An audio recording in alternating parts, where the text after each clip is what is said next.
আমি অনন্যা। আমি অনন্যা। আমি অনন্যা। আমি অনন্যা। আমি অনন্যা। আমি অনন্যা। নারী অনন্যা, তার পাশে দাঁড়ান, তাকে ঘরে বাইরে অনন্যা হয়ে উঠতে দিন। এমনটা ভেবেই যে অনন্যা নাম নিয়েছিলাম তা কিন্তু নয়। আমি কেবল ভেবেছিলাম মেয়েদের জন্য একটা কিছু করব, একটা প্ল্যাটফর্ম, একটা আলাদা প্ল্যাটফর্ম, সবার কথা বলবো। প্রায় 3 দশক আগের কথা। তখন ক্ষমতায় ছিল স্বৈরশাসক। মিছিল সমাবেশের উত্তাল সময়, হাটে মাঠে বন্যার পানিতে থই থই। আর দুর্যোগ মানে তো নারীর বড় বিপদ। তাই প্রথম কভার বন্যা নিয়ে।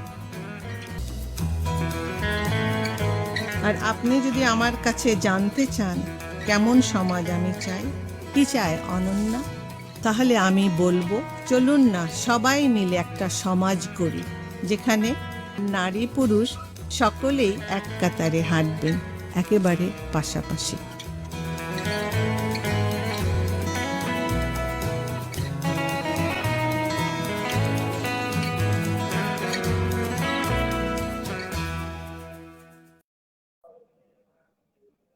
আসসালামু আলাইকুম সবাইকে সবাইকে স্বাগত জানিয়ে নিচ্ছি পাখি কর্নার ফেসবুক পেজে। আমাদের অফিসিয়াল ফেসবুক পেজ থেকে কিন্তু আমরা এই মুহূর্তে লাইভে রয়েছি। আর আমি সুমাই রিমা। প্রতি রবিবার আমি কিন্তু ঠিক রাত 9টা বাজে আজকের নন্দিতা এই প্রোগ্রামটা নিয়ে আপনাদের সাথে হাজির হয়ে যাই। তো আজকেও কিন্তু চলে এসেছি এবং আজকের নন্দিতা এই প্রোগ্রামটিতে আমি চেষ্টা করি এগিয়ে যাওয়া যে নারীগুলো রয়েছে, তো সেই নারীদেরকে আনার জন্য। তো আজকেও আমার সাথে ঠিক এমন একজন বিশেষ ব্যক্তিত্ব রয়েছেন, তিনি এই সময়ের একজন নারী উদ্যোক্তা। তিনি একই সাথে তিনি তার পরিবার, তার বিজনেস সবকিছু তিনি কিন্তু মেনটেন করে এগিয়ে যাচ্ছেন সকল বাধাকে পিছনে ফেলে। তো আজকে আমার সাথে যিনি আছেন, she is none other than Amina খুশি, একজন নারী উদ্যোক্তা। এছাড়াও তিনি হচ্ছে গ্ল্যাম ডাস্ট বাই খুশির প্রতিষ্ঠাতা। ওয়েলকাম জানিয়ে নিচ্ছি আপুকে। ধন্যবাদ আপু, ভালো আছেন? আসসালামু আলাইকুম আপু, কেমন আছেন? এই তো আলহামদুলিল্লাহ ভালো আছি। তো আমরা সবাই কিন্তু জানি যে আমরা হচ্ছে একটা নিউ নর্মাল সিচুয়েশনের মধ্যে দিয়ে যাচ্ছি। কেমন কাটছে এই যে লম্বা একটা লকডাউনের পর এই ব্যস্ততাটা নিয়ে? আলহামদুলিল্লাহ। তো এখন একটু মানে সবকিছু আসলে নর্মালের দিকে যাচ্ছে, কিন্তু হয়েছে কি যে ওই যে একটা ভয় আতঙ্ক এখনো কিন্তু আমরা কেউই আসলে মন থেকে নর্মাল হতে পারছি না।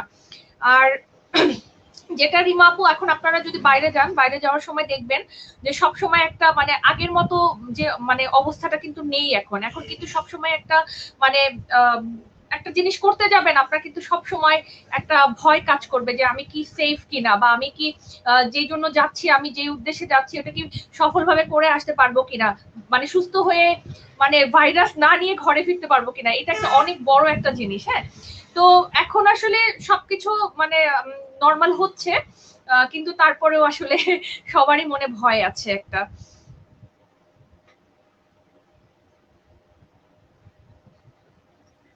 আপু, এই যে আমরা এখন দেখা যায় যে একজন কিন্তু এক এক কাজ নিয়ে এখন কিন্তু ব্যস্ততায় আবার ফিরে আসছি আমরা। তো এই এখনকার সময় আপনার ব্যস্ততা কি নিয়ে কাটছে? আমার আসলে সাধারণত দেখা যায় যে আগে তো অনেক আসলে ইম্পোর্টেড প্রোডাক্ট গুলো বেশি আসতো, বাট এখন মানুষ কিন্তু দেশীয় প্রোডাক্টের প্রতি অনেক ঝুঁকে পড়েছে। আর হচ্ছে কি আমাদের বাটিক, দেশীয় বাটিক, তারপর হচ্ছে কি আমাদের দেশীয় কুর্তিগুলা যেগুলো যেগুলো আসলে ইন্ডিয়া থেকে ইম্পোর্ট হতো বা পাকিস্তান থেকে ইম্পোর্ট হতো, এখন কিন্তু মানুষ দেশীয় জিনিসের প্রতি অনেক বেশি ঝুঁকে পড়ছে। তো আমি সেই কথা চিন্তা করেই আসলে এই প্রোডাক্ট গুলো এখন এনেছি। এটা নিয়ে এখন আমার ব্যস্ততা চলছে অনেক বেশি। ওকে, তো আমরা তো জানি যে এই সময় আমরা এই যে লকডাউনের সময় অনেক নারী উদ্যোক্তা তৈরি হয়েছে। তার বেশ আগে থেকে আপনি তো কাজ করছেন একজন নারী উদ্যোক্তা হিসেবে। তো এই যে একজন নারী উদ্যোক্তা হিসেবে কাজ করছেন, তো এই উদ্যোক্তা হওয়ার অনুপ্রেরণাটা কখন থেকে আপনি পেয়েছিলেন, বা আসলে কখন থেকে মনে হলো যে আমি একজন উদ্যোক্তা হব? আসলে আমি যখন 2016 থেকে শুরু করি, তখন আসলে হাতে গোনা কয়েকটা পেজ ছিল, আপনারা জানেন যে তখন আসলে এত বেশি অনলাইনের প্রতি এত বেশি মানুষ খুব বেশি কাজ করতো না।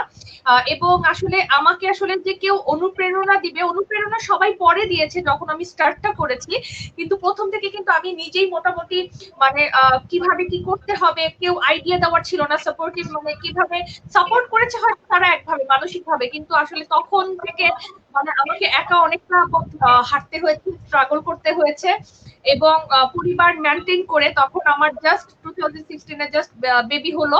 এরপর আসলে 6 মাস পরে তো আমি স্টার্ট করি। তো তখন আসলে ওই সময়টাই আসলে আমার খুব স্ট্রাগল করতে হয়েছে, হ্যাঁ। এবং তখন আসলে আমার মানে আমি যে কারো থেকে দেখে শিখবো যে এই জিনিসটা, প্রতিটা জিনিস আমার নতুন নতুন করে নিজে থেকে শিখতে হয়েছে। এবং আসলে তখন যেটা হয়েছে অনলাইন পেজ এত ছিল না। এখন যেমন একটা জিনিস আমরা দেখে শিখতে পারি যে উনি অনলাইন বিজনেস করছে, ওই ক্রাইটেরিয়া মানে খুব ভালো করছে, তো আমি কেন যাচ্ছি না, আমি তো এই জিনিসটা পারি। মনে করেন কেউ রান্না বান্না পারে, তো আমিও তো পারি রান্না বান্না, তাহলে আমিও কেন শিখছি না বা বিজনেস করছি না।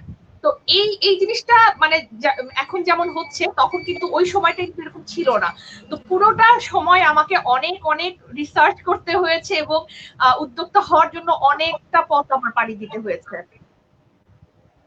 ওকে, সো আমরা যদি একদম প্রথম থেকে আসলে উদ্যোক্তা হওয়ার পর আপনি যখন ভাবলেন যে আপনি আসলে একটা বিজনেসে নামতে যাচ্ছেন, তো তখন আসলে প্রথম থেকে আমরা যদি ধাপগুলো জানতে চাই যে প্রথম আসলে কোনটা নিয়ে ভাবছিলেন, তারপরে কি নিয়ে করবেন, বা সেই প্ল্যানটা কিভাবে করে আপনি নামালেন, সেটা নিয়ে যদি আমাদের দর্শকদের উদ্দেশ্য করবেন। আচ্ছা, থ্যাংক ইউ আপু।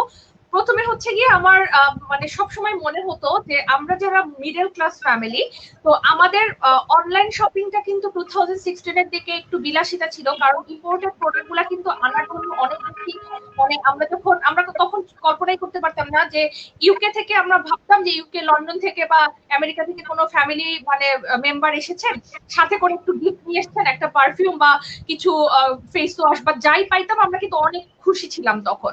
তো এরপর যেটা হলো, আমরা যখন ইম্পোর্ট করা শুরু করলাম তখন আস্তে আস্তে দেখলাম যে ইম্পোর্টেড প্রোডাক্টের প্রতি মানে মানুষের কিন্তু অনেক বেশি একটা আগ্রহ, যে অথেন্টিক প্রোডাক্ট। এবং সবাই দেখা গেল যে মিডল ক্লাস থেকে শুরু করে সবাই কিন্তু তখন মানে বিদেশি প্রোডাক্ট গুলো হাতে পাচ্ছে। অথেন্টিক হতে হবে সেটা বলছি, কারণ বাজারে তো অনেক ধরনের প্রোডাক্টই পাওয়া যায়, হ্যাঁ। আচ্ছা, এরপর হচ্ছে গিয়ে আমি চিন্তা করলাম যে আমার আসলে সবসময় একটা টার্গেট ছিল যে মিডল ক্লাস যে আমরা যারা আছি তাদের জন্য মানে রিজনেবল প্রাইসে কোনো কিছু একটা করার, মানে কোনো প্রোডাক্ট আনার। তো আমার ক্ষেত্রে যেটা হয়েছে, আমি প্রথমে ইউকে থেকেই আনতাম, কিন্তু দামি দামি ব্র্যান্ড গুলো আনতাম না। প্রথমে যেহেতু আমাদের মানে দেশ আর কি একটু মানে বুঝতে পারছেন যে ওই রকম আসলে ফার্স্ট ওয়ার্ল্ডের মতো এত কিছু ব্র্যান্ডের জিনিস ইউজ করতে পারবে না, আমি ব্র্যান্ডেডই নিয়ে আসতাম, কিন্তু ব্র্যান্ডের মধ্যে একটু কোয়ালিটি আছে না, বিভিন্ন কোয়ালিটির একটু মানে নর্মাল দামের গুলো নিয়ে আসতাম। এরপরেই হঠাৎ করে দেখা গেল আমার পেজটা অনেক বেশি জনপ্রিয় হলো, যখন মানুষ দেখলো যে ব্র্যান্ডের জিনিস বা ভালো জিনিস তারা কম দামে পাচ্ছে, হ্যাঁ। আর এরপর তো মাশাআল্লাহ আর আমাকে মানে মোটামুটি পিছন দিকে তাকাতে হয় নাই। আমার অনেক অনেক কাস্টমার, সেল টেলের ব্যাপারে আমি ওইভাবে বলবো না, কিন্তু কাস্টমাররা অনেক ভালোবাসা পেয়েছি, কারণ ওদের জন্য রিজনেবল প্রোডাক্ট গুলো আমি নিয়ে আসছি। সো যারা এই মুহূর্তে আমাদের সাথে আছেন, অলরেডি দর্শকরা আমরা দেখতে পাচ্ছি অনেকে আমাদের সাথে যুক্ত হয়ে আছেন, তাদের সবাইকে বলছি আমরা কিন্তু অলরেডি পাখি গণনার ফেসবুক পেজ থেকে লাইভে রয়েছি। তো অবশ্যই আপনি আমাদের সাথে কানেক্ট হয়ে যেতে পারেন এবং আপনার সকল কথাগুলো বা আপনার যদি কোনো প্রশ্ন থেকে থাকে সেটাও কিন্তু আমাদেরকে কমেন্ট করে জানিয়ে দিতে পারেন। তো আপুর কাছে চলে যাব। তো আপু যেমনটা বলছিলেন যে কিভাবে কিভাবে আসলে আমাদের এই বিজনেসটা রান করতে হয় প্রথম থেকে, তো সেই দিক থেকে একটা জিনিস আমি বলবো যে প্রথম দিকে অনেকে অনেক রকমের চ্যালেঞ্জের মোকাবেলা করে থাকে। তো আপনি এরকম কোনো বাধার সম্মুখীন হয়েছিলেন কি, বা সেটা কিভাবে আসলে ওভারকাম করা হয়েছে সে নিয়ে যদি আমাদের জানাতেন। হচ্ছে গিয়ে আমি হচ্ছে গিয়ে সিলেট থেকে আসলে বিজনেস করছি।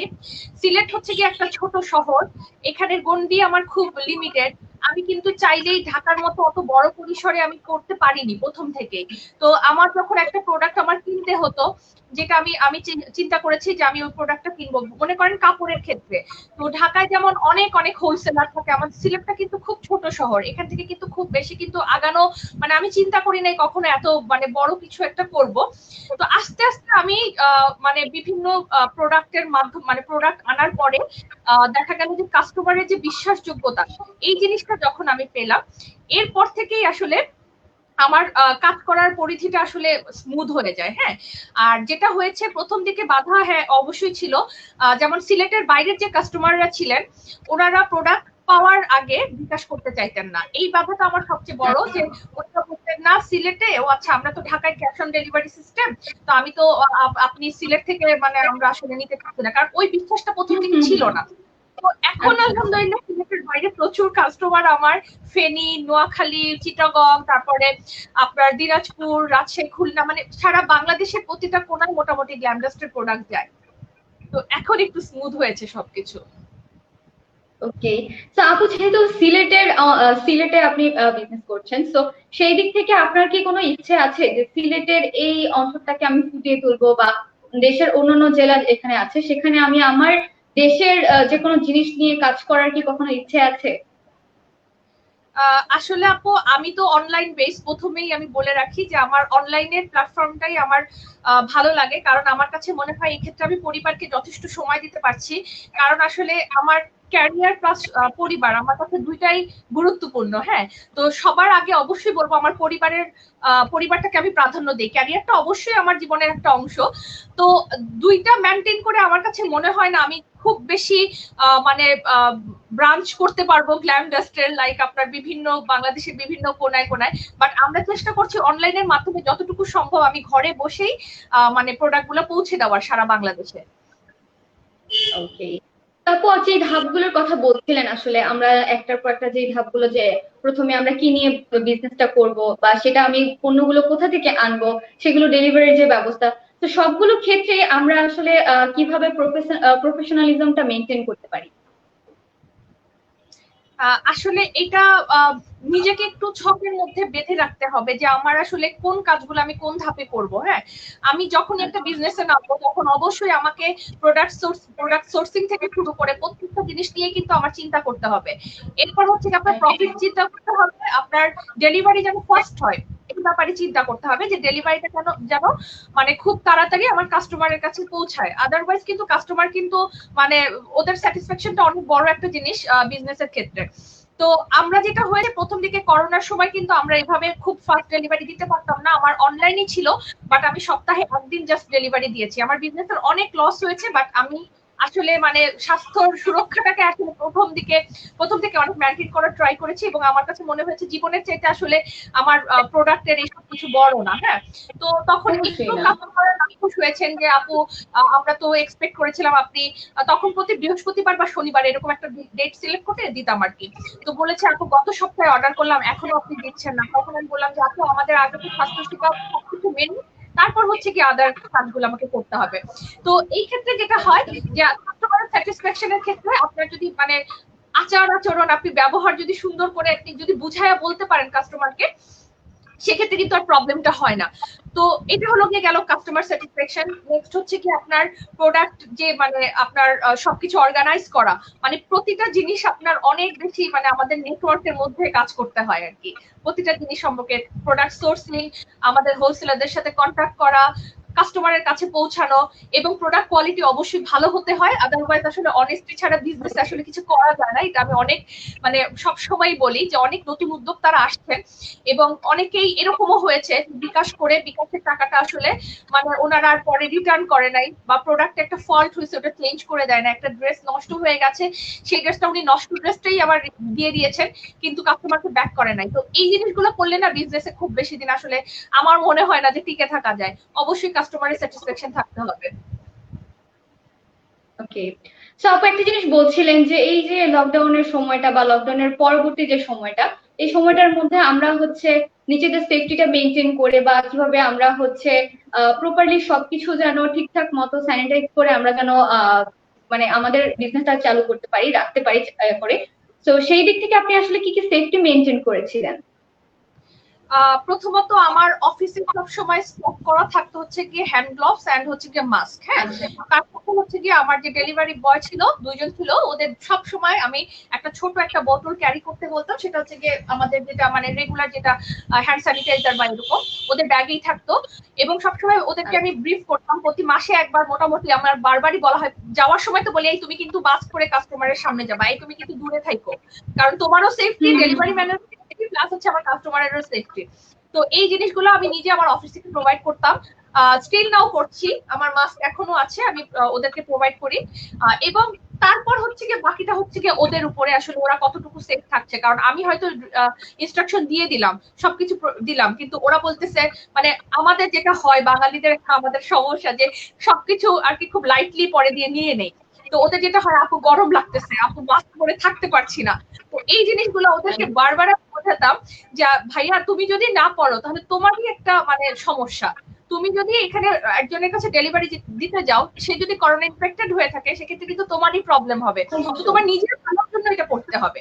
তো এই জিনিসগুলো আর কি আমাদের খুব মেনটেন করতে হচ্ছে, এখনো স্টিল নাও হচ্ছে। হ্যাঁ, আমরা এখন আমার অফিসে সবকিছু ওদেরকে প্রোভাইড করি।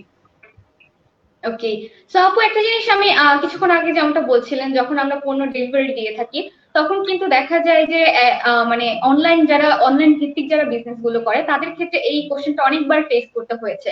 যেমনটা আমরা হয়তোবা অনলাইন থেকে একটা জিনিস হয়তো অর্ডার করলাম, সেটা হয়তোবা হুবহু সেম জিনিসটা আমরা হয়তোবা পাচ্ছি না, বা পেলেও সেটা হয়তোবা আমাদের মন মতো জিনিসটা হচ্ছে না। তো সেই ক্ষেত্রে আপনি কাস্টমারের সাথে কিভাবে ডিল করে থাকেন? আমি আমার নিজের কিছু এক্সপিরিয়েন্স শেয়ার করি, যে আমি গত কয়েকদিন একটা মানে অনেক বড় একটা প্ল্যাটফর্ম থেকে কিছু প্রোডাক্ট আর কি পারচেজ করেছি। করার পর যেটা দেখা গেল যে আমি যে হেডফোনটা পারচেজ করেছি ওটা হচ্ছে কি হেডফোনটা 2 টুকরা করা, মানে অলরেডি মানে এটা ড্যামেজ ছিল, আমাকে ড্যামেজ প্রোডাক্ট পাঠায় দিয়েছে। এই জিনিসটা যখন আমি করে মানে এবং একটা ঘড়ির একটা কালার দিতে বলেছিলাম, দিয়েছে আরেকটা, মানে কালার চেঞ্জ। তো এই যে যখন আমি এই দেখলাম যে এই পেজ থেকে বা এই ওয়েবসাইট থেকে এরকম হচ্ছে, তখন কিন্তু আমার ট্রাস্টটা কিন্তু চলে গেল। আমি কিন্তু সেকেন্ড টাইম অর্ডার করার আগে ভাববো ঠিক আছে যে এখানে কি আমি অর্ডার করবো কিনা, না এরা তো আমার সাথে এরকম করলো। তো সেই ক্ষেত্রে আমার ক্ষেত্রে যখন হয় আমি চিন্তা করি যে আমার কাস্টমারকে আমি বারবার বলেছি করোনার মধ্যে আমি কিন্তু কোনো প্রোডাক্ট চেঞ্জ করে দিব না, ভাই তোমরা দেখে নাও, হ্যাঁ প্রোডাক্ট বারবার দেখে নাও, এটা বলে তারপরে আমি 100% সিউরিটি দিয়ে বলি যে আমার যদি প্রোডাক্টে কোনো ফল্ট থাকে তাহলে আমি চেঞ্জ করে দিব। লাইক হচ্ছে গিয়া উনি চাইলো হচ্ছে কি একটা মনে সাপোজ ধরেন একটা রেড কালার ড্রেস চাইলো, বাট আমি দিলাম আমার ভুলে গ্রিন কালার ড্রেসটা, তখন আমি আমার চেঞ্জ করে দিব। কারণ এই জিনিসগুলো যদি আমি না করি তাহলে কিন্তু কাস্টমারের সাথে আমার বন্ডিংটা ভালো থাকবে না, এবং ওরা কিন্তু খুব তাড়াতাড়ি মানে আমার পেজের প্রতি আগ্রহ হারিয়ে ফেলবে। এবং দেখা যাবে কি যখন হচ্ছে একটা কাস্টমার তার মন মতো কিছু হচ্ছে না, তখন কিন্তু দেখা যাবে তিনি হচ্ছে এই পেজটাতে আবার ক্রয় করতে আসবে না। এমনকি দেখা যাবে তার পরিচিত যারা সেক্ষেত্রেও তিনি হয়তো বা একটু পিছিয়ে যাবে। বাট উল্টো সাইড যদি হয়, তিনি যদি তার মন মতো একদম মানে তিনি স্যাটিসফাইড থাকে, সেক্ষেত্রে কিন্তু তিনি যেমন আবার আসবে এখানে, ঠিক তেমনি তার পরিচিত মানুষদেরও কিন্তু নিয়ে আসে।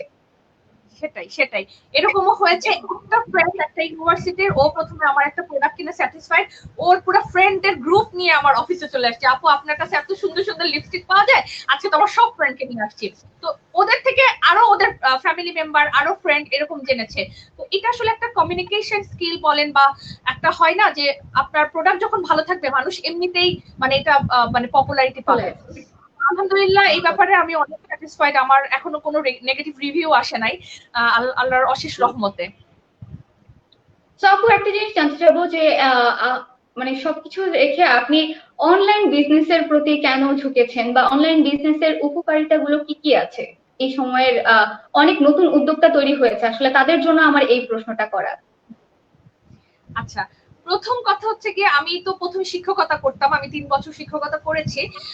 তখন হলো কি আমাকে সকাল 7টা থেকে 3টা পর্যন্ত 3:30টা পর্যন্ত এত বেশি ব্যস্ত থাকতে হতো যে আমি আমার নিজেরই কোনো টেক কেয়ার করার সুযোগ পেতাম না। মানে সারাদিন আমি মানে অফিস করে এসে তারপরে এসে খুব টায়ার্ড হয়ে যেতাম, আমি একটু রেস্টের টাইম পেতাম না, পরের দিন সকালে আবার 7টায় উঠতে হবে, এই যে একটা স্ট্রাগল আমি করেছি, মানে আমার মধ্যে মানে খুব বেশি মানে চাকরির ব্যাপারটা আমার অনীহা চলে আসছে। এরপর যখন আমি আসলে আমার বেবিটা হয়, বেবি হওয়ার পরে মানে বেবি হওয়ার আগে আমি যখন প্রেগনেন্ট ছিলাম তখনই আমাকে ডাক্তার বলেছিলেন যে আপনি রেস্টে থাকেন, আপনি মানে এখন আর জব করিয়েন না। হ্যাঁ, তো তখনই আমি ছেড়ে দেই, এবং জাস্ট 6 মান্থ পরে আফটার 6 মান্থ আমার কাছে মনে হলো যে আসলে আমি এত পড়াশোনা করে বসে থাকবো, আমি আসলে আমার কিছু করা উচিত। এবং আমার বাবা সবসময় একটা কথা বলতেন, আমরা 3 বোন আসলে 3টা ইউনিভার্সিটি থেকে পাশ করেছি, বড় আপু জাহাঙ্গীরনগর ইউনিভার্সিটি, আমি শাহজালাল ইউনিভার্সিটি, আর আমার ছোট বোন হচ্ছে চিটাগং ইউনিভার্সিটি। হ্যাঁ, তো আমার আব্বু সবসময় বলতেন যে এগুলাকে আমি মাস্টার্স মিনিমাম পড়াবো, মানে ওরা তারপরে ওদের ক্যারিয়ার ওরা দেখবে। হ্যাঁ, কিন্তু আমি পড়ালেখাটা খুব ভালো করে করাবো আর কি, এই কথাটা বলেছে। এবং আব্বু সবসময় বলতো যে এত পড়াশোনা করে আপনি বসে আছেন, মানে আব্বু আমাদেরকে আপনি করে বলেন আর কি, whatever। তো বসে থাকুন না, আপনি কিছু একটা করেন। তো দেন আমি চিন্তা ভাবনা করলাম যে আসলে মানে এভাবে তো আসলে মানে আমি জবও দেখা যাচ্ছে সিলেটে আসলে আপু সত্যি কথা অনেক বেশি ছোট শহর, এবং ওইরকম আসলে জব আমাদের মানে কি বলবো আমাদের যে যোগ্যতা অনুযায়ী যে মানুষ একটা জব করবে সেরকম আসলে হচ্ছিল না। তো তখন আমি চিন্তা করলাম যে তখন ঢাকার কিছু নতুন নতুন পেজ দেখলাম, তখন আমার মনে হলো যে আচ্ছা অনলাইনে যদি বিজনেস করি কেমন হয়, নিজে নিজেই এটা কিন্তু চিন্তা করেছিলাম 4 বছর আগে। তারপরে হচ্ছে কি আমি আমি যখন স্টার্ট করি আস্তে আস্তে তখন আমার কাছে মনে হলো যে ইটস বেটার দেন হচ্ছে গিয়ে আপনার জবের ক্ষেত্রে এটা বেটার। কারণ হচ্ছে আমার বেবিকে আমি সময় দিতে পারছি পর্যাপ্ত পরিমাণে, আমি আমার সংসারে রান্না বান্না করছি, আমি আমার মানে সময় মতো আমি উঠতে পারছি ঘুম থেকে, কোনো আমার প্রেশার নাই। হ্যাঁ, হয়তো অনেক সময় দেখা গেল রাত 2টা 3টা পর্যন্ত আমি মানে অফিস করছি, কিন্তু এটা পুরাটাই আমি আনন্দের সাথে করছি, বা আমার ঘরে থেকে সব কাজ করতে পারছি। এটার একটা অনেক বড় বেনিফিট। যারা অনলাইনে বিজনেস করেন আপুদেরকে বলবো, বা ভাইয়ারা যারা করছেন এই ব্যাপারে বলবো যে আপনি কিভাবে টাইম ম্যানেজমেন্টটা পুরাটাই আসলে আপনি নিজে করতে পারবেন। হ্যাঁ, এবং উদ্যোক্তা হওয়ার ক্ষেত্রে একটা জিনিস সবসময় মাথায় রাখতে হবে, আপনার অনেক বেশি মানে এই জিনিসটার প্রতি ভালোবাসা থাকতে হবে, তাহলে কিন্তু আপনি এগিয়ে যাবেন। ওকে, তো আপু যেমনটা বলছিলেন যে অনলাইন বিজনেস করার কারণে আপনি কিন্তু বাসায় বসে বসে আসলে উদ্যোক্তা হয়ে উঠেছেন, এগিয়ে যাচ্ছেন। তো উল্টো ভাবে যদি আমি জিজ্ঞেস করি যে অনলাইন বিজনেসের কি কি অপকারিতা রয়েছে আসলে, যেগুলো আসলে আমাদের দেখা যায় কি এই জিনিসগুলো আমাদের আসলে হ্যান্ডেল করতে হয়। আচ্ছা, অপকারিতার ব্যাপারে একটা বলবো যে অনেক সময় অনেক কাস্টমার রাত 2টার সময় নক করেন, 3টার সময় নক করেন, এটা খুব কিন্তু একটু ডিস্টার্বিং মনে হয়। হ্যাঁ, যে আপনার কিন্তু প্রতিটা মানুষের কিন্তু নিজস্ব সময় থাকে। অনেক সময় দেখা যায় মেসেঞ্জারে কল করেন, খুব বিরক্ত লাগে, মেসেঞ্জারে কল দিয়ে দিচ্ছেন মানে পারমিশন ছাড়া, উইদাউট এনি পারমিশন। তারপরে দেখা যায় হচ্ছে গিয়ে আমার হয়তো আমি খুব ব্যস্ততা বুঝতে পার না, কেন আমার ডেলিভারিটা পেলাম না, মানে নিজের পার্সোনাল লাইফে মানে একটু সমস্যা হয়। এটা যদি আমি বলবো, এটা বলছি। আর হচ্ছে গিয়ে আর অপকারিতা আসলে সবকিছু নিজের উপরে, আপনি কিভাবে বিজনেস করবেন, কতটুকু কিভাবে প্রফিট করবেন, কিভাবে আপনি বিজনেস মানে অনেক দূর এগিয়ে নিয়ে যাবেন, এটা পুরাটাই আসলে আপনার হাতে। এখানে উপকারিতা অপকারিতা আসলে ওইভাবে আমি এখনো মানে মানে বুঝতে পারছি না ডিফারেন্সটা। অবশ্যই। ওকে, সো আপুর কাছে কি মনে হয় যে ক্রেতা এবং যারা বিক্রেতা দুজনের মধ্যে আসলে কিরকম টাইপের সম্পর্কটা হওয়া উচিত আমাদের? অবশ্যই ফ্রেন্ডলি সম্পর্ক হতে হবে। কারণ আমি যেটা মানে দেখলাম যে আমি যখন আমার কাস্টমারের সাথে কথা বলি তখন ওরা অনেক বেশি স্বাচ্ছন্দ্য বোধ করে, মানে মনে হয় খুশি আপু আমি তো এটা নিতে চাচ্ছি, আমার তো এই প্রবলেম, আমি কিভাবে কি করবো, এটা কি মানে নেওয়াটা ঠিক হবে কিনা। হ্যাঁ, ওরা মানে আমার কাস্টমাররা আমার সাথে অনেক বেশি মানে ফ্রেন্ডলি বিহেভিয়ার, এবং অনেক সময় দেখা যায় যে রিপ্লাই না পেলেও অনেক সময় রাগ করেন না। অনেক মানে কাস্টমারদের কথা বলবো, অনেকে বুঝতে চেষ্টা করেন না হয়তো আপু ব্যস্ত আছেন বা এরকম কিছু। তো ফ্রেন্ডলি রিলেশনশিপটা যখন হবে আপনার, তখন দেখবেন যে সবসময় দেখবেন যে কাস্টমারের সাথে আপনি মানে অনেক কিছু শেয়ার করতে পারছেন। হ্যাঁ, তো অবশ্যই কাস্টমারের সাথে ফ্রেন্ডলি বিহেভ মানে থাকতে হবে, ওয়েল ম্যানার্ড হতে হবে। কাস্টমার অনেক কিছু বলতে পারে, সেক্ষেত্রে হাসি মুখে সব মেনে নিতে হবে, এছাড়া আসলে কিছু মানে করার নাই। তো ওদের কাস্টমাররা সবসময় মানে এটা আমার ক্ষেত্রে আমি বলছি যে আমার কাস্টমাররা আমার সাথে অনেক অনেক ফ্রেন্ডলি। ইভেন আমি যখন কোনো গেট টুগেদার করি তো আমার কাস্টমাররা সবাই আপুর গেট টুগেদার আমরা চলো যাই বা এরকম একটা খুব বেশি এক্সাইটেড থাকে। তো ফ্রেন্ডলি বিহেভিয়ার ইজ মানে খুবই দরকার, নেসেসারি। তো আমি যতটুকু জানি যে আপুর বিজনেসে আপু ছাড়াও আরো আপুর আন্ডারে আরো অনেকেই কাজ করছে। তো সেই ক্ষেত্রে আপুর কাছে কি মনে হয় যে এই ক্ষেত্রে আমাদের যারা কলিগসরা থাকে বা আমাদের কর্মী যারা থাকে, যাদের সাথে আমরা প্রতিনিয়ত কাজ করি, তাদের সাথে আমাদের সম্পর্কটা কেমন হওয়া উচিত, বা যে কোনো প্রবলেম যদি অ্যারাইজ হয়ে থাকে সেক্ষেত্রে আমরা এই জিনিসগুলো কিভাবে ডিল করবো, এগুলো নিয়ে যদি আমাদের কিছু। আচ্ছা, প্রথমত আমাদের অনলাইনে যেহেতু মডারেটর থাকে, তারপর হচ্ছে আমাদের ডেলিভারি বয় থাকে বা এরকম, তো বা ডেলিভারি কোম্পানির সাথে, তো আমরা কিন্তু সবাই একটা গ্রুপের মাধ্যমে কাজ করি। হ্যাঁ, এবং এটা একটা গ্রুপের মধ্যেই কিন্তু মানে আপনার যদি দেখা যায় যে আপনার মডারেটরের সাথে আপনার রিলেশন ভালো না, বা আপনার ডেলিভারি ম্যানদের সাথে আপনি অলওয়েজ চিল্লাচিল্লি করতেছেন, আপনার এইটা না ওইটা না, এরকম কিন্তু কখনো না। আলহামদুলিল্লাহ আমার ডেলিভারি ম্যানরা এই পর্যন্ত মানে যারাই এসেছে বা যারা করছে কাজ করছে ওরা আমার উপরে খুব বেশি স্যাটিসফাইড। ওদের দুঃখগুলা সমস্যাগুলো আমি সবসময় মানে চিন্তা করি যে ওদের কোনো প্রবলেম হচ্ছে কিনা। এবং আমার মডারেটরের সাথে আমার খুবই খুবই ভালো রিলেশন।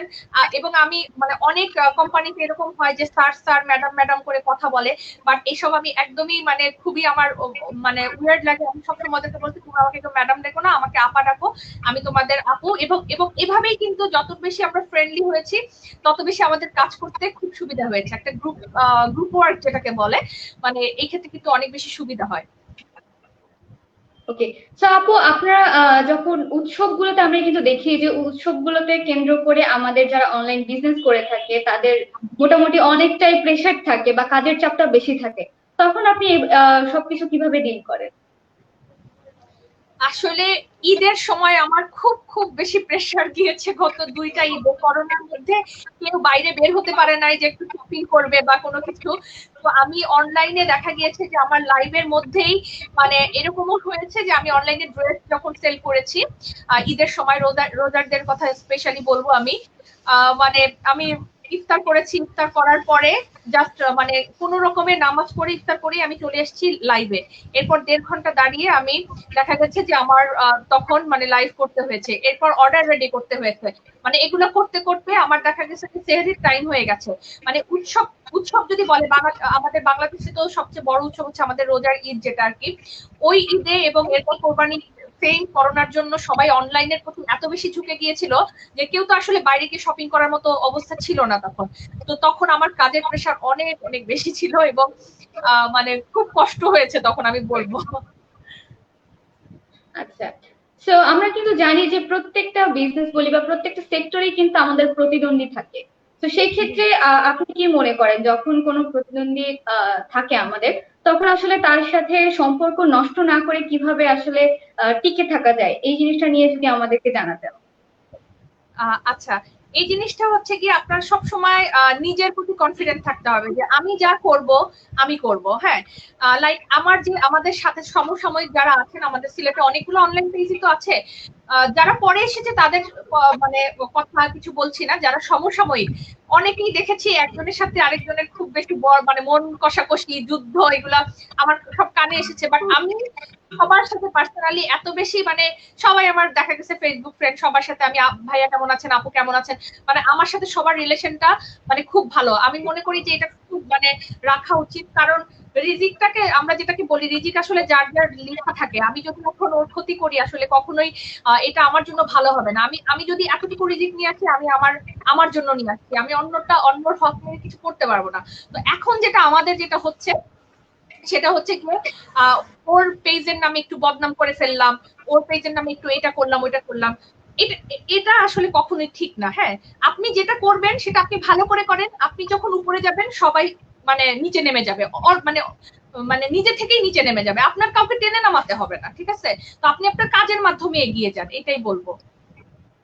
তো আমার মানে আপু যেটা বলছিলেন তার মানে হচ্ছে আমরা আমাদের যখন দেখবো আমাদের কোনো প্রতিদ্বন্দ্বী আছে তখন কিন্তু আমরা আমাদের কাজের গতিটাকে বাড়িয়ে দিতে পারি, যার কারণে হয়তো বা আপনারা নিজেদেরকে এমনিতেই কিন্তু এগিয়ে নিতে পারবো।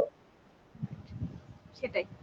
ওকে, তো আপু এই যে এত কিছু করছেন, আমি যতটুকু জানি আপু হচ্ছে অনলাইন বিজনেস বাদেও হচ্ছে দেখা যায় টুকটাক হাতের কাজ করে থাকেন, তারপর রান্না বান্নাটা অনেক সুন্দর করে থাকেন। তো এগুলো নিয়ে কি বিজনেস প্ল্যানের কোনো ইচ্ছা আছে?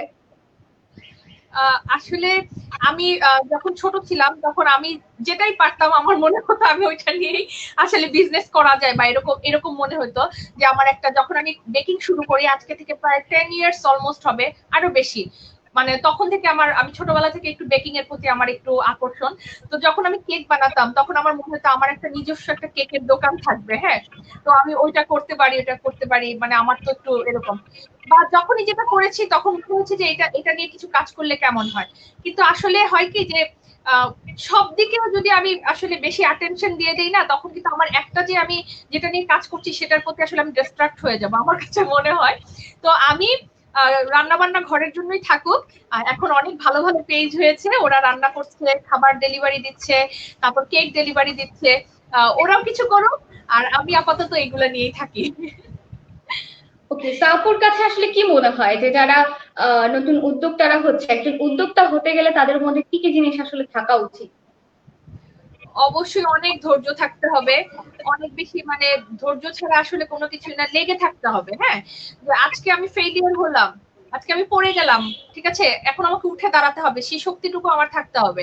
ধৈর্য ছাড়া আসলে কোনো কিছুই হয় না। প্রতিনিয়ত আমার কাছে মনে হয় যে আপনার নিজের ধৈর্যের পরীক্ষা আসলে নিজের কাছে দিতে হয়, মাঝে মাঝে এরকম সময় আসে। নিজের পরিশ্রমটা অনেক বেশি দরকার। মানে এমন আমার এখন আমি মানে নতুন প্রজন্মের জন্য বলবো যে যারা অযথা সময় নষ্ট করছে, অনেকেই আছে যে দেখা যায় মোবাইলে চ্যাট করছে বা অনেক কিছু করছে। হ্যাঁ, তো ওই সময়টাকে যদি তারা ভালো কাজে লাগায়, নিজে যেই জিনিসটা পারে সেই জিনিসটা নিয়ে লেগে থাকে, তাহলে আসলে অনেক অনেক সে অনেক দূর এগিয়ে যাবে।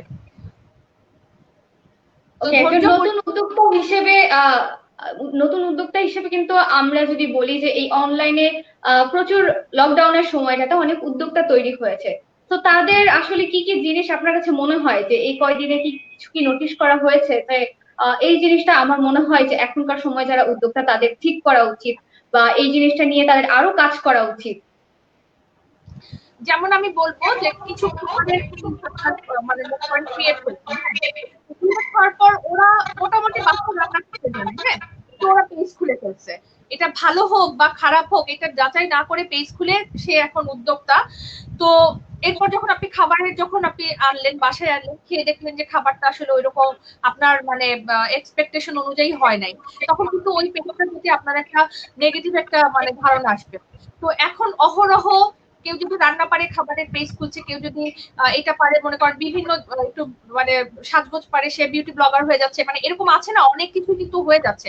তো যে জিনিসটা আপনি যখন ফিল্ডে নামবেন যথেষ্ট প্রিপারেশন থাকতে হবে যে আমি যে ফিল্ডে নেমেছি, আমি যে উদ্যোক্তা হব, তো আমার কিন্তু এইটুকু প্রিপারেশন থাকতে হবে যে কাস্টমার যেন স্যাটিসফাইড থাকে। হ্যাঁ, তো এই কথাটা আমি সবাইকেই বলবো যে আপনি যে জিনিসটাই করেন, ছোট একটা জিনিস করেন, কিন্তু ওই জিনিসটা নিয়ে কাজ করলেও আজকাল তো গাছও অনলাইনে পাওয়া যায়, সবকিছু পাওয়া যায় অনলাইনে। হ্যাঁ, তো যেই জিনিসটাই করুক ভালোভাবে মন দিয়ে করতে হবে এবং বুঝতে হবে যে আমি নিজে স্যাটিসফাইড কিনা। হ্যাঁ, আগে তো আমার স্যাটিসফ্যাকশন, এরপর হচ্ছে গিয়ে মানে অন্যদের স্যাটিসফ্যাকশন।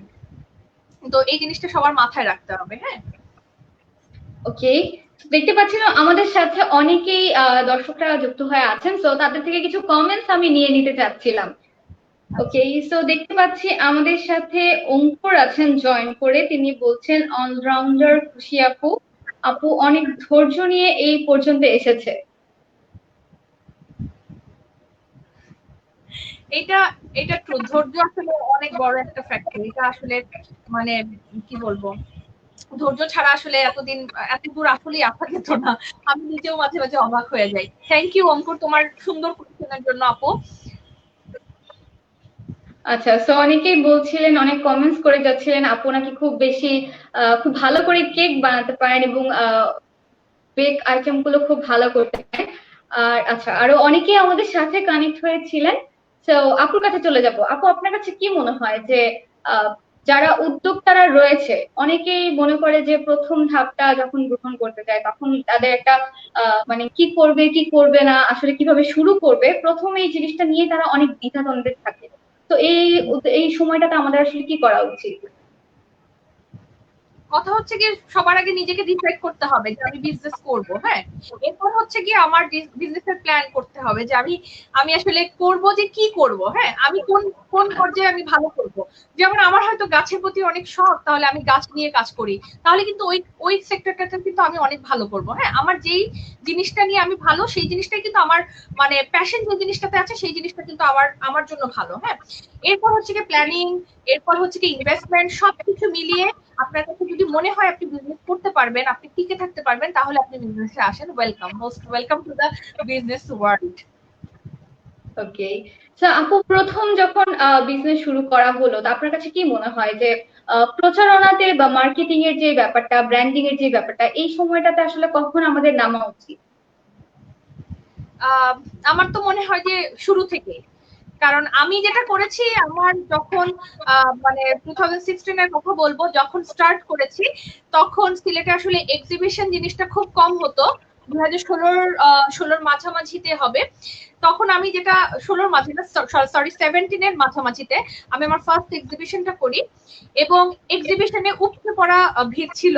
আমি নিজে একটা মানে প্ল্যান করে যে আমি কিভাবে, আমি তো অনলাইন বেস, আমি কিভাবে মানুষের কাছে, আমার কাস্টমারদের কাছে সাথে কিভাবে কন্ট্যাক্ট করব। এরপর তো আমি আমার পেজে জাস্ট আমি শেয়ার করলাম যে আমার একটা এক্সিবিশন হবে, এক্সিবিশনে সবাইকে আমন্ত্রণ জানাই। তখন সবাই সরাসরি আমার অনলাইন পেজটাকে দেখার একটু সুযোগ পেল।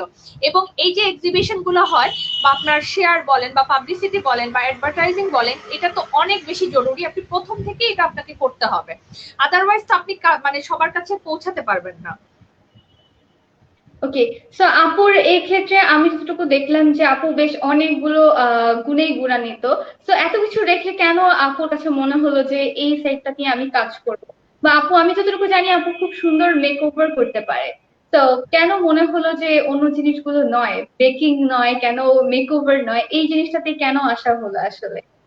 ছোট থেকে আচ্ছা, তো প্রথম কথা হচ্ছে গিয়ে আমি কিন্তু একসময় খুব গানও গাইতাম। আমি ইউনিভার্সিটি পর্যন্ত খুব বেশি মানে গান স্টেজ শো গুলা করতাম। এরপর আমার কাছে হঠাৎ করে মনে হলো যে মানে আমি যখন বিয়ের পর আর কি, তখন আমার মনে হলো যে আমি আর গান করব না, আমি গান ছেড়ে দিলাম। এরপর যখন বেকিং করলাম, বেকিং টেকিং করে আমার কাছে মনে হলো এটা অনেক কষ্টের একটা কাজ, যে রান্না বান্না করব, রান্না বান্না কিন্তু অনেক অনেক কষ্ট করে আমার মানে গরমের মধ্যে রান্না করে আবার এটাকে আমার মানে আমি যদি পেশা হিসেবে বলতে চান, তো ওইটা করলে আমার পক্ষে পসিবল না। এরপর আমার মনে হলো মানে কাস্টমারদের সাথে আমার কথা বলতে খুব ভালো লাগে, মানুষের সাথে আমি খুব মিশুক, এবং আমি খুব সহজেই বন্ধুত্ব করে ফেলতে পারি মেয়েদের সাথে। মানে দেখা যায় একটা আপু আমার কাস্টমার, ওনার সাথে খুব তাড়াতাড়ি আমি ফ্রেন্ডলি হয়ে যেতে পারি। তো এভাবে না আস্তে আস্তে আমার যখন আমি বিজনেসটা মানে স্টার্ট করলাম, কথাবার্তা বলতে বলতে আমি তখনও শিওর ছিলাম না যে আমার দ্বারা বিজনেস হবে কি হবে না। তো সবার সাথে না আমার এত বেশি ভালো লাগতো কথা বলতে, দেখা যেত আমার কাস্টমাররা কথা বলছে, আমিও বলছি, এভাবে অনেক বেশি ফ্রেন্ডলি হয়ে যায়। আর আমার কাছে মনে হচ্ছে যে আমি মেকআপ নিয়ে মানে মেকআপের জিনিসগুলো আমার খুব ভালো লাগে। তো আমি এইগুলা নিয়েই আসলে কাজ করি, কসমেটিক্স নিয়েই কাজ করি।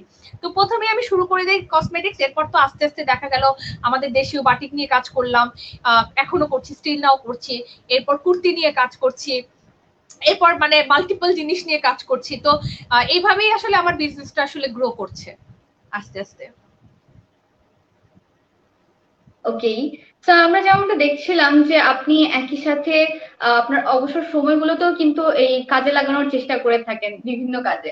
তো সেই দিক থেকে আপনি আসলে সবকিছু কিভাবে মেনটেন করা হয় একসাথে আমি অস্থির প্রকৃতির আর কি, আমি বসে থাকতে পারি না। আমার কাছে না অবসর মানে যখনই কিছু বসে থাকি তখনই মানে কি করা যায় কি করা যায়, একটু এটা করি ওইটা করি, একটু রান্না করি, বা একটা নতুন ডিশ মানে ইউটিউবে দেখলাম ওইটা একটু করি, বা আমার গার্ডেনিং এর শখ, আমি একটু গার্ডেন করি, বা সবকিছু মেনটেন করতে মানে সারা দিন চলে যায়।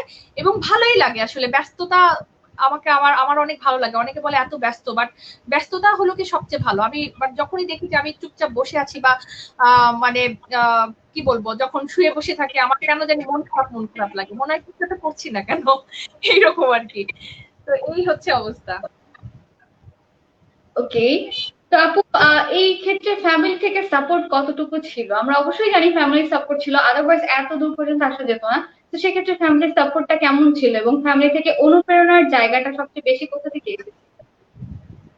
প্রথমত তো আমার অবশ্যই মানে আমার পরিবার থেকে আমার বাবার কথা বেশি বলবো। আমার বোনেরাও সাপোর্ট দিয়েছে, মাও সাপোর্ট দিয়েছে, বাট বাবা হচ্ছে গিয়ে 1 নম্বরে।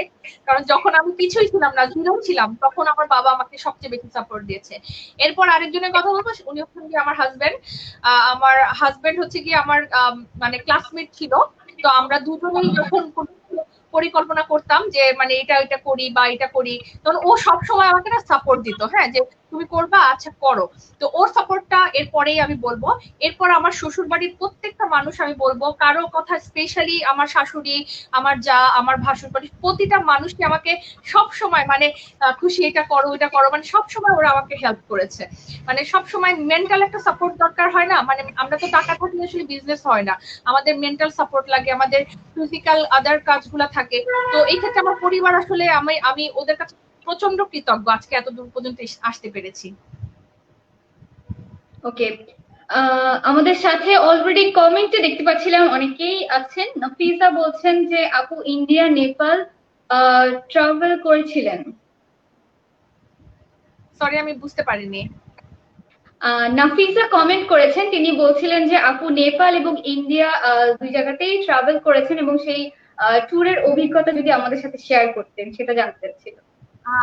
প্রথমত বলি, আমি হচ্ছে গিয়ে দিল্লি, সিমলা, মানালি, শিলং এবং দার্জিলিং এই কয়েকটা জায়গায় গিয়েছি। আসলে আমি নেপাল যাইনি এখনো, কিন্তু ইনশাল্লাহ ইচ্ছা আছে ইন দ্য ফিউচারে যাব। অভিজ্ঞতা খুবই ভালো আমাদের। মানে আমার কাছে মনে হলো ওদের দেশে গিয়ে, মানে ইন্ডিয়া আমি পার্শ্ববর্তী দেশেই গিয়েছি, তো আমার কাছে মনে হয়েছে যে ওরা অনেক গোছানো, মানে ওরা ট্যুরিজমের ক্ষেত্রে হোক বা যে কোনো কিছু ওরা অনেক গুছিয়ে কাজ করে, মানুষকে প্রচন্ড রেসপেক্ট করে, সে একদম নিম্ন লেভেল থেকে হোক বা আপনি যত বড় পর্যায়ে হোক। মানে আমরা ট্যুরিস্ট হয়তো আমাদের সাথে করেছে, বাট আমার কাছে মনে হচ্ছে ওরা অনেক বেশি ম্যানার জানে। মানে মাঝে মাঝে হয় না যে আমাদের দেশে যেমন, আপনি আমাদের সিলেটের কথাই ধরেন, একটা বিছনাকান্দি বলে একটা জায়গা আছে, এখানে গত 3-4 বছর থেকে খুব বেশি মানুষ যাচ্ছে। এখানে যখন যাবেন আপনি গেলে দেখবেন যে একটা বিরিয়ানির প্যাকেট ফেলা, একটা চিপসের প্যাকেট ফেলা, এগুলো কিন্তু আমি ইন্ডিয়ায় দেখি নাই। ওখানে জাস্ট দাঁড়ায় আপনি যদি কিছু একটা ফেলেন, কাগজের টুকরা ফেলে এটা জায়গা মতো ফেলতে হবে, আদারওয়াইজ ফাইন হয়ে যাবে। হ্যাঁ, 1000 রুপি ফাইন বা 500 রুপি ফাইন। ওরা এই ফাইনের সিস্টেমটা খুব কড়াকড়ি, মানে দ্যাটস ওয়াই মেবি ওরা মানে এত বেশি মানে নিট অ্যান্ড ক্লিন থাকতে পারে। বাট এটা আমাদের আসলে আমাদেরও করা উচিত। আমার কাছে মনে হয় যে ওদের সাথে আমাদের এই জিনিসগুলো পার্থক্য, যে ওরা অনেক বেশি গোছানো। পর্যটন শিল্প হোক বা আমাদের যে কোনো মানে আমি যখন কম্পেয়ার করলাম, যে তখন মনে হলো কেন বাংলাদেশ নয়, কেন আমাদের দেশটা কেন এত সুন্দরভাবে আমরা করতে পারি না, মানে গুছায় রাখতে পারি না এই জিনিসটা।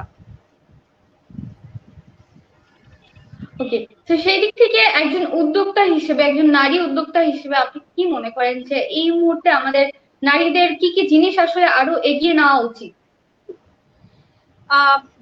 আমার কাছে মনে হয় যে আপনার মানে পারিবারিক সাপোর্টটা খুব বেশি দরকার। হ্যাঁ, আপনি যদি একজন নারী হিসেবে আমি বলবো যে পারিবারিক সাপোর্টের মাধ্যমে অনেক সময় দেখা যায় অনেক ফ্যামিলি কিন্তু সাপোর্ট করতে চায় না। হ্যাঁ, তারপরেও যদি সাপোর্ট না করে, তারপরে আপনি বোঝান, পরিবারকে বুঝিয়ে তারপরে আপনি কিছু একটা করেন। কারণ আপনার যদি অ্যাবিলিটি থাকে, আপনি কেন আপনার পড়াশোনা করে বসে থাকবেন? কিছু একটা করতে, আপনি যদি মনে করেন যে আপনি ফ্যামিলি লাইফ এনজয় করছেন, দ্যাট ইজ মানে এটা অন্য একটা ব্যাপার, টোটালি আলাদা। কিন্তু আপনার কাছে যদি মনে হয় যে আপনি মানে আপনার অ্যাবিলিটি আছে কিছু করার এবং আপনার মাধ্যমে 2-1 জন উপকৃত হবে, তাহলে এটা অবশ্যই আপনার পেশা হিসেবে উদ্যোক্তা, মানে এই জিনিসটা আপনার বেছে নেওয়া উচিত। ওকে, সো আমরা এখন কিন্তু দেখতে পারি বেশ অনেক অনলাইন গ্রুপ রয়েছে যেখানে অনেক উদ্যোক্তাদের সমাবেশ দেখা যায় যে তারা কি কি কাজ করছে সেই জিনিসগুলো তুলে ধরার চেষ্টা করে থাকে। তো এই জিনিসটা আপনি কিভাবে দেখেন, অনলাইনে যে গ্রুপগুলো যেখান থেকে আসলে অনেক উদ্যোক্তারা একত্র হয়ে কাজ করছে? এইটা বলতে কি আমাদের সিলেটে ওরকম খুব বেশি নাই, 2-1টা গ্রুপ আছে। আমাকে অনেকবারই ইনভাইট করা হয়েছে, আমি একটাতে গিয়েছিলাম। ওখানে গিয়ে আমার অনেক উদ্যোক্তাদের সাথে, নারী উদ্যোক্তাদের সাথে পরিচয় হয়েছে এবং খুব ভালো লেগেছে যখন দেখেছি যে সবাই হয়তো 2-3টা বেবি নিয়ে আসছে, তারাও কিছু না কিছু করছে, অনলাইনে কাজ করছে। বা আমার ইউনিভার্সিটিরই অনেক আপুরা আছে বা ছোট বোন আছে, ওরা হয়তো একটু গয়নার কাজ জানে, ওরাও আসছে যে গয়না নিজস্ব মানে ডিজাইনের গয়নাগুলো নিয়ে। তো ওইখানে যখন সবাই একত্রিত হই, ভালো লাগে যে মেয়েরা এত এগিয়ে গেছে। মানে আমাদের দেশের মেয়েরা যে এই পর্যায়ে আসবে, আসলে আমরা আজকে থেকে 10 বছর বা 20 বছর আগে কিন্তু কেউ কল্পনা করে নাই। হ্যাঁ, তো তখনও কিন্তু মনে হতো যে এই পর্যায়ে মেয়েদের মানে কাজ সেক্টর ছিল বিজনেস, ব্যাংকিং, অথবা দেখা গেছে যে আদার ডাক্তার অথবা ইঞ্জিনিয়ার, মানে এর মধ্যে সীমাবদ্ধ। হ্যাঁ, এখন কিন্তু আমি অনেক ডাক্তার আপুকেও দেখছি, একজন ডেন্টিস্ট আপুও আছেন, সে নিজেও কিন্তু কুকিং এর বিজনেসের সাথে জড়িত, একই সাথে সে ডাক্তার এবং কুকিং বিজনেসের সাথে করছেন। মানে এই যে সমন্বয়গুলো বা এই যে উদ্যোক্তা হওয়ার জিনিসগুলো, এটা কিন্তু আসলে আগে আমরা কখনোই কল্পনা করি না। এটা মানে যখন আমরা গেট টুগেদারে যাই বা দেখি যে অনেক রকম জিনিস নিয়ে কাজ করা যায়, মানে এত কিছু আছে কাজের জিনিস, আপনি বাটিক নিয়ে করছে, গয়না নিয়ে করছে, তারপরে হচ্ছে গিয়ে আপনার হ্যান্ড পেইন্ট নিয়ে করছে, বা মানে আছে না অনেক জিনিস নিয়ে কাজ করছে। তো যখন একত্রিত হই ভালো লাগে, সবাইকে দেখে মনে হয় যে আসলে আমাদের দেশটা অনেক এগিয়ে যাচ্ছে এবং মেয়েরাও অনেক বেশি মানে চলে আসছে, মানে মাঠে নেমে গেছে মেয়েরা অনেক অনেক বেশি। এটা ভালো লাগে আসলে দেখতে। আমি কিন্তু একটা জিনিস দেখতে পেয়েছিলাম, মানে আমরা সবাই কিন্তু দেখতে পেলাম যে এই লকডাউনে প্রত্যেকটা ঘরে ঘরে কিন্তু মানুষ কিছু না কিছু নিয়ে যে জিনিসটা পাচ্ছে সেটা নিয়ে কিন্তু চেষ্টা করছে যে বিজনেসে চলে আসার জন্য। সেই জিনিসটা আগে হয়তো বা আমরা দেখতাম না। আবার আরেকটা জিনিস কি দেখা গিয়েছে যে আমরা যে অনলাইন যে গ্রুপগুলোর কথা বলছিলাম, সেদিকেও কিন্তু আমরা দেখতে পাচ্ছিলাম হয়তো একজন উদ্যোক্তা সবকিছু হয়তো বা ডেলিভারি করে না, তো সেক্ষেত্রে যখন অনেকজন উদ্যোক্তারা একত্র হচ্ছে, হয়তোবা কেউ ডেলিভারি সাপোর্টটা দিচ্ছে, হয়তোবা কেউ প্যাকেজিং এর সাপোর্টটা দিচ্ছে, তো এই দিক থেকে সবাই কিন্তু একত্রে কাজ করলে আমার কাছে যেটা মনে হয় যে অনেক সাপোর্টিভও হয় এবং অনেক দূর এগিয়ে যাওয়া যাবে। আপনার কাছে এই জিনিসটা নিয়ে কি মনে হয়? অবশ্যই এখানে আসলে যখন আমি একা কাজ করেছি, একা যখন একটা কাজ করব তখন যদি আরো 2-3 জন মানুষ থাকে, ওইটা তো অবশ্যই অনেক ভালো কিছু একটা হবে। আমার কাছে মনে হয় এটা অনেক ভালো একটা উদ্যোগ। মানে যখনই কোনো গ্রুপের মাধ্যমে কেউ যদি এই কাজগুলো করে, অবশ্যই এটার একটা মানে ফিউচারটা অনেক ভালো হবে আই গেস। অলরেডি অনেকেই আমাদের সাথে অনেকেই যুক্ত হয়ে আছেন কমেন্ট বক্সে। কিছু কমেন্টস নিয়ে নিব। ওকে, একজন কমেন্ট করেছে, তিনি বলছেন আমার আপু সব কাস্টমার নিয়ে রিইউনিয়ন করেন। ওকে, আর একটা, আচ্ছা, তারা বলছিলেন যে একটা সেলিব্রেশন করা উচিত। তো আপুর একটা জিনিস জানতে চাইবো যে আপুর কয় বছর হলো উদ্যোক্তা হিসেবে? 2017 থেকে 2020, 4 বছর, 4 বছর প্লাস আর কি। তো এই যে সময়টুকুতে অনেকটা কিন্তু এক্সপিরিয়েন্স হওয়ার কথা, অনেক কিছু বাধা এসেছে, অনেক কিছু শেয়ার করছিলেন যে আপনি সবকিছু কিভাবে মেনটেন করে চলেন। তো এই ক্ষেত্রে আমি যদি একটু জানতে চাই যে দেখা যায় যে অনেক সময় অনেক সিচুয়েশন থাকে যেটা আমাদের হাতের মধ্যে থাকে না, অনেক সময় হাতের বাহিরে চলে যায়। তো তখন আসলে আপনি কাস্টমারদের সাথে কিভাবে অ্যাপ্রোচ গুলো করে থাকেন, তাদেরকে কিভাবে বুঝিয়ে আনার চেষ্টা করে থাকেন, সেই ওয়েটা যদি আমাদেরকে বলেন। আচ্ছা, আসলে আমি একটু শোনা যাচ্ছে না আপু, একটু আবার একটু বলেন কাইন্ডলি। আচ্ছা, আমরা দেখা যায় যে অনেক অনেক বছর যাবত যখন আমরা বিজনেস করে থাকি, দেখা যায় যে একটা সময় হয়তো বা অনলাইন বিজনেসের ক্ষেত্রে একটা জিনিস হয় যে কাস্টমাররা অনেক সময় হাতের মানে বাহিরে চলে যায়। দেখা যায় তাদের বিহেভিয়ার, দেখা যায় আমরা হয়তো বা তারা চাচ্ছে একরকম, তারা পাচ্ছে একরকম। এক্ষেত্রে তারা দেখা যায় যে অনেকজনের ছোটখাটো জিনিস নিয়ে হয়তো বা খুব বেশি পারফেকশন চায়। তো সেক্ষেত্রে তারা যদি কোনো প্রবলেম ক্রিয়েট করে থাকে বা কোনোভাবে তাদেরকে একদমই বোঝানো যাচ্ছে না, ওই সিচুয়েশন গুলো আসলে কিভাবে হ্যান্ডেল করা হয়? এটা আসলে দেখা যায় যে মানে একজন যখন বিজনেস করতে করতে না কাস্টমারের মানে মানে মেন্টালিটিটা না পড়ে ফেলা যায়। হ্যাঁ, যেমন আমার কিছু কাস্টমার আছে যে সে কি রকম চাচ্ছে, মানে হাতে গোনা কয়েকজন কাস্টমার আছে যে আপুরা কি চাচ্ছেন, কি করবেন, মানে বা আমার কাছ থেকে কি স্যাটিসফাইড নাকি স্যাটিসফাইড না, এটা কিন্তু কথা বলার মাধ্যমে কিন্তু বোঝা যায়। তো আমার কাছে মনে হয় যে কাস্টমার হ্যান্ডলিংটা অনেক বড় একটা ফ্যাক্ট, যেহেতু আমার নিজেকেই সবকিছু করতে হচ্ছে, প্রথম থেকেই আমি কাস্টমারদের সাথে সরাসরি ডিলিংস করছি। তারপর আমার এখন মডারেটর আছে, সে পেজটা চালাচ্ছে, সে পেজের সাথে কথা বলছে। ওকে আমি সব সময় বলি, ওর নাম হচ্ছে অ্যানি। তো অ্যানিকে আমি সবসময় বলি যে অ্যানি, তোমাকে কিন্তু কাস্টমার অনেক ধরনের বিরক্ত করবে, বা একটা কোয়েশ্চেন কিন্তু 10-12 করবে। হ্যাঁ, বা তুমি কিন্তু তখন বিরক্ত হও না, তোমার কিন্তু ডিউটি হচ্ছে কি তুমি ওর সাথে হাসি মুখে কথা বলবা। তো ওর একটু রাগ বেশি, ও আবার বলে যে আপু খালি এরকম করে কেন, আপু এত কথা বলে কেন। আমি বলি যে আপু এটা হচ্ছে কি একটা ধৈর্যের পরীক্ষা তোমার। আমরা যখন অনলাইন বিজনেস করি তখন আমাদের কিন্তু প্রচুর ধৈর্য মানে ধারণ করতে হয়। তো এই জিনিসটা আর কি, কাস্টমারের সাথে আপনার অলওয়েজ গুড বিহেভিয়ার করতে হবে, যতক্ষণ না পর্যন্ত সে মানে এক্সট্রিম পর্যায়ে না যায়। হ্যাঁ, ততক্ষণ পর্যন্ত আপনাকে অবশ্যই গুড বিহেভিয়ার এবং সবসময় ওদেরকে বোঝার ট্রাই করতে হবে যে ওরা কি চাচ্ছে, কোন জিনিসটা চাচ্ছে। হ্যাঁ, তো আমাদেরও হচ্ছে গিয়ে ওই জিনিসটা মাথায় রাখতে হয় যে আমার কাস্টমার কিন্তু এই জিনিসটা চাচ্ছে, সে কিন্তু ওইটা চাচ্ছে না।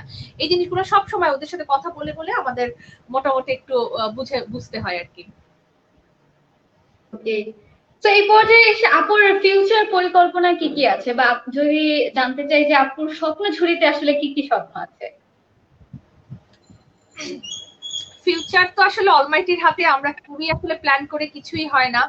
তারপরেও ইচ্ছা আছে যে আমার গ্রুপ নিয়ে যদি বা পেজ নিয়ে যদি বলতে চান, সেক্ষেত্রে আমার পেজটা কোনো একদিন হয়তো অনেক বড় একটা প্ল্যাটফর্ম হবে। আমি হয়তো আরো অনেক কিছু শিখে একটু একটা ওয়েবসাইট করব, যেটা হচ্ছে ইবে বা অ্যামাজনের মতো একটা মানে জায়গায় পৌঁছবে। সেটার জন্য অনেক কাজ করতে হবে আমি জানি, কিন্তু আমি আসলে এখনো গুছিয়ে উঠতে পারি নাই। আমি একটু দেখি যে কি করা যায় আর কি। হয়তো ফিউচার হয়তো ওইভাবে আমি করতে পারবো। মানে সবাই দোয়া করবেন আমার জন্য যেন আমি করতে পারি। তো আপু, আমাদের সাথে অনেক দর্শকরা ছিলেন, তো দর্শকদের উদ্দেশ্যে যদি কিছু বলার থাকতো এবং পাক্ষিক অনন্যার উদ্দেশ্যে যদি কিছু বলার থাকে। অনন্যার উদ্দেশ্যে আগে বলি যে আমি যখন খুব ছোট ছিলাম তখন আমাদের বাসায় পত্রিকা ইত্তেফাকি রাখা হতো, যখন মানে বড় বড় অনেক পত্রিকায় তখন আসে নাই, মানে দৈনিক পত্রিকার মধ্যে ইত্তেফাক আব্বু নিয়ে আসতো। আর অনন্যার একটা ম্যাগাজিন, যেটা এই ম্যাগাজিনটা আমরা খুব পড়তাম। তো তখন ওই যে অনন্যাতে রেসিপি দিত, ওই রেসিপিগুলো আমি কালেক্ট করতাম, কেটে কেটে রাখতাম রেসিপির বইয়ে, মানে আমার কাছে কালেকশনে থাকতো।